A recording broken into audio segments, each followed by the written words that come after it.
Hey everyone, it's God4giveMe, and if you haven't heard, High Realms is currently down. You can watch DV's video to learn more, but I'm confident High Realms will be back shortly. In the meantime, and with the coming revamp, I wanted to cover my top 5 High Realms wish list for the revamp or a future update.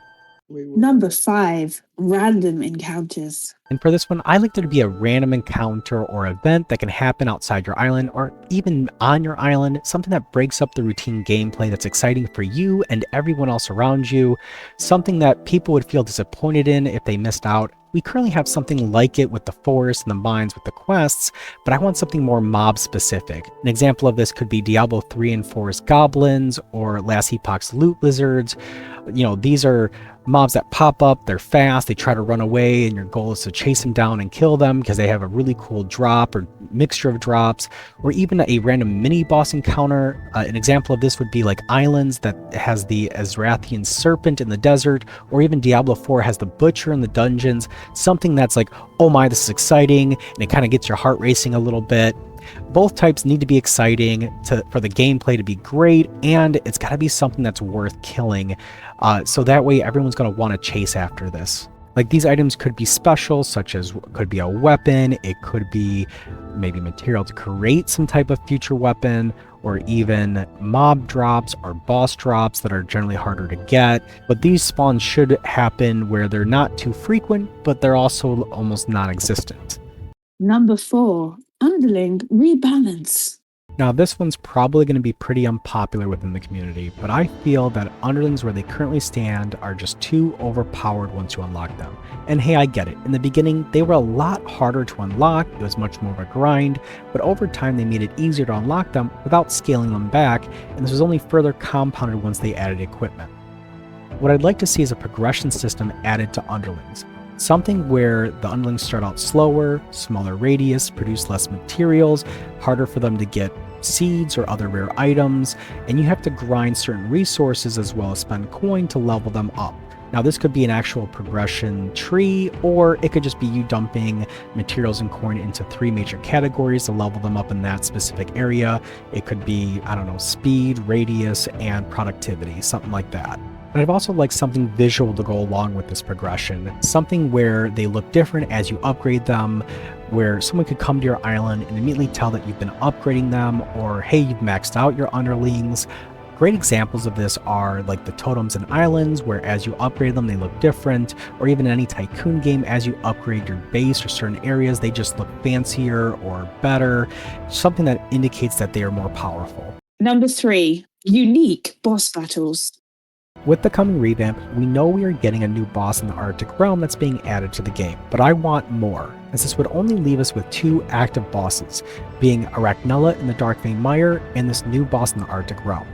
I feel the forest itself deserves its own boss. This could be like a treefolk type boss, or even a bigger and stronger Grimthorn that looks more menacing. We could call it like Grimthorn King or Queen, and maybe put some lore behind it, like this is where all of them are coming from.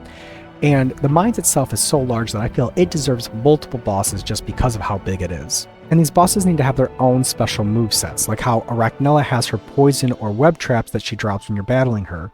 And each boss should have its own unique loot table that is balanced, worth grinding for, and provides multiple special items to strive for, as well as multiple common and uncommon items. Because nothing is worse than grinding Arachnella as a group and hearing everybody groan about getting more Arachnella hair.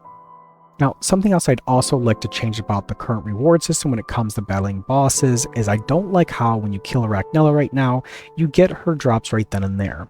Instead, I'd rather her drop some type of unique item, I don't know, let's call it Arachnella's egg, and this can be treated just like the Christmas stockings or the trick-or-treat bags or the treasure chests that we get from fishing, where you open it and that's when you find out what RNG item you get from that loot table. And the reason I like this more is because it adds a new trading element into the economy, because there's going to be people that have the time resource to go ahead and farm these bosses to get these drops, and then there's going to be people that are willing to buy them because they don't have the time to go ahead and dedicate to that grinding, that boss raids. And there are similar games that have these kind of drops, like Diablo 4 has the world bosses that drop the caches that you can open, and then of course Islands has certain bosses like the dragon or the serpent that will drop an actual egg that you can go ahead and open for an RNG item as well. And going back to making these boss drops special, I think that each boss needs to have its own unique drop outside of just the mob head block drops, but they need to maybe have a weapon or a tool or an equipment, or even something where you have to farm a piece of something from each boss, and when you combine it, it becomes like a key to a different realm, kind of like how the realm key works.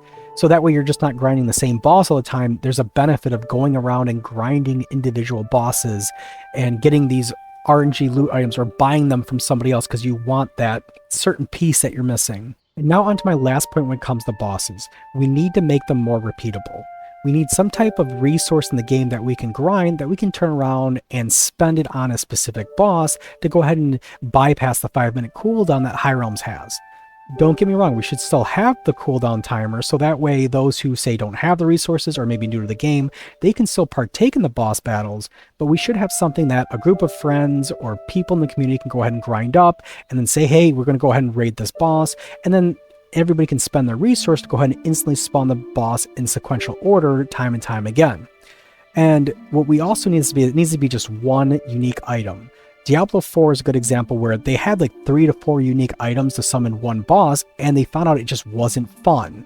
So they trimmed it down to just one resource and needed to spawn each specific individual boss. A game that does this well is like Roblox Islands. They use their tokens.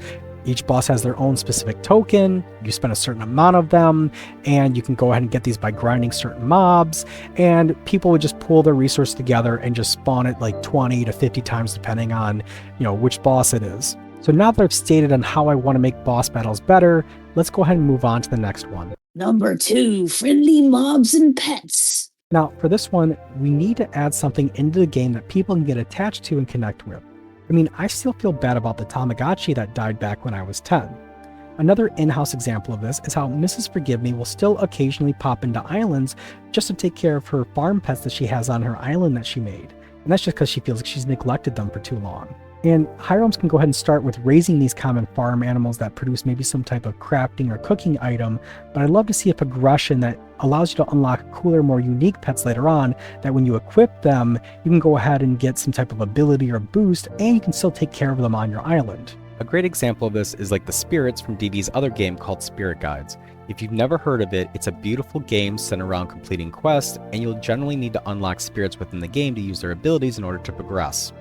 And these abilities include, there's ones that give you speed boost, ones that give you a better ability to climb, ones that give you like a healing regen effect, ones that give you a soaring effect like the glider in High Realms, but obviously I don't think we'd need that because that'd be redundant. But there's other ones that give you the ability to see in dark areas or find hidden items or secrets. I mean, it would be cool even if they added maybe new spirits into the game of High Realms that give you maybe an XP boost or a damage boost, and you could stack by equipping these pets and then equipping the similar type potion that you can use, so that way if say you had a damage pad on and also the damage potion running, that you could feel even stronger, because again, you're unlocking these as you progress through the game and helping you achieve that more greater power as you play on. And these spirits and spirit guides have levels attached to each type, meaning like a level 4 climbing spirit's going to help you climb better than a level 1. And I think it'd be cool if there was like a leveling system to the pets, so that way if someone really likes a certain design, they don't have to use maybe the higher tier pet. They can go ahead and take this level 1 pet, they can level it up. Maybe it has like a hunger and mood meter. Like the mood meter means that it has to be happy enough for you to get XP while you're taking care of it, nurturing it, using it. Otherwise, if it's not happy, then you don't get any XP, doesn't matter what you're doing. And then for the hunger meter, as long as it's fed, you benefit from its ability. But if it becomes hungry, it's kind of like a fuel gauge. Once it gets down to 0, instead of say if you're using a speed type pad, it'll now give you like a negative speed effect. You're slowing down, so you have to unequip it, either go back to your island and feed it, or maybe right then and there you're able to feed it with whatever items you're currently carrying.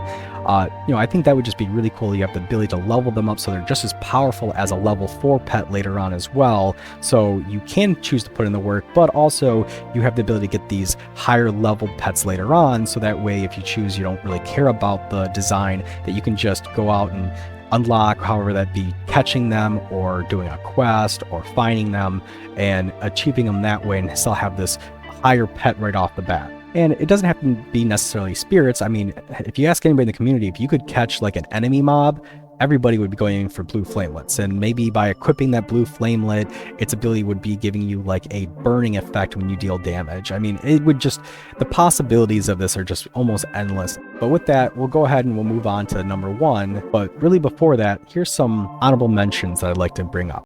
Honorable mention number 1, co-ops. Co-op profiles have been a heavily requested feature to be added into the game by the community. Me personally, I'm not a big fan because many games that have co-op profiles or co-op systems end up suffering from exploits and duping issues because of these co-op systems. Islands is a great example of this. But I can understand why people want it. It's a lot of fun, you get to play together as a team, you have one island, you pull your resources, you can go accomplish things together. So I do think we should add it into the game, but here's my solution. We should treat them like SSF accounts. And if you don't know what that means, that's solo self-found accounts, meaning that they should be restricted from certain things that a normal profile can't do. And in this case, I think they should be restricted where they cannot buy or sell at the marketplace, and they cannot trade outside their own co-op, and they cannot use the Bard. So this way, if there is any dupe or exploit, they won't have the ability to go ahead and ruin the game's economy, and the devs don't have to panic to try and fix something and remove all these duped items, etc. So it still would be a nice way where people can still accomplish things together, and even if there is a problem, it won't go outside of their own co-op because they can't trade those items. But with that, we're moving on to honorable mention number 2. Honorable mention number 2, capes. For legal reasons, this is a joke and is only to serve as fan service for Felix's hopes and dreams. As his suggestion post reads, capes are supposed to be a cool cosmetic that can be equipped and unequipped by the players, achieved through badges, winning events, and completing obstacles within the game, and you can't buy them with Robux.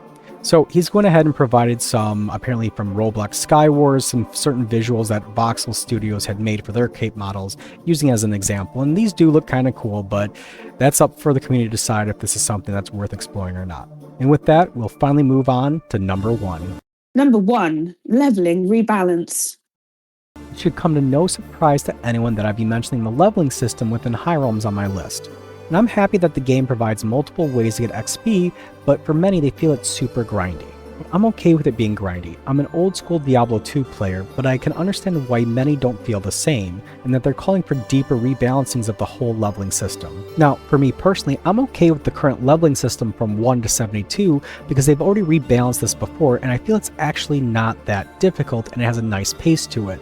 Now, from 72 and on, for whatever reason, it just seems like they didn't finish their rebalancing. If you're not even aware, level 99 and 100 are not even possible.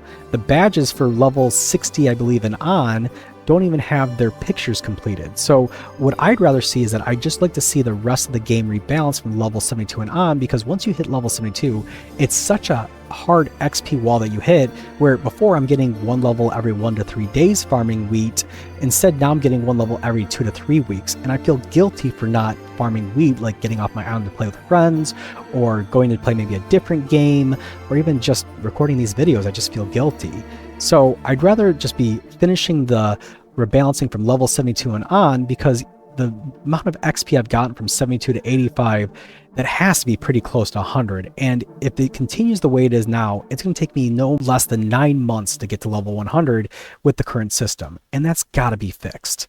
And well, there you have it. That's my top 5 wish list for High Realms. I hope you enjoyed the video. Those are my thoughts, not yours, but please leave your own thoughts and comments on the comment section below and let me know what your wish list is. Now, if you haven't already, please like and subscribe to the video, as that really supports the channel, and I'm always here to help you. So if there's anything else you need, please drop in the comments section below, or you can reach out to me on Discord. But as always, good morning, good day, good night, and God bless. Thanks for watching.